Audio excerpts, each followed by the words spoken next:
মা, লাল টি শার্টটা কই রাখছো? বারান্দায় আছে, নিয়ে নে। এই যে তোর পছন্দের মাংস ভুনা। থ্যাংক ইউ মা। ঠিক মতো পড়াশোনা করবি, রাত জাগবি না কিন্তু। আরে চুলটাও আছড়াবি না। মা ঠিকই তো আছে। তাড়াতাড়ি কর, বাস ছেড়ে দেবে। যাচ্ছি, আগে তুমি সকালের ওষুধটা খেয়ে নাও। খাবো পরে, দেরি করিস না। আগে ওষুধ। চলো চলো চলো। যাচ্ছি, চলো।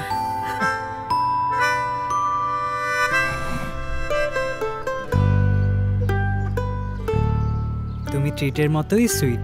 লাভ ইউ মা। এই সুইট মোমেন্টটা তোলা থাকুক। মাদার্স ডেতে তোমার সুইট মাকে ট্রিট গিফট করো আর ছবি তুলে মেসেজ সহ পোস্ট করো কমেন্টে। 20 জন মায়ের কাছে ট্রিট পৌঁছে দিবে সন্তানের সুইট মেসেজ সম্বলিত গিফট হ্যাম্পার। মায়ের জন্য ট্রিট।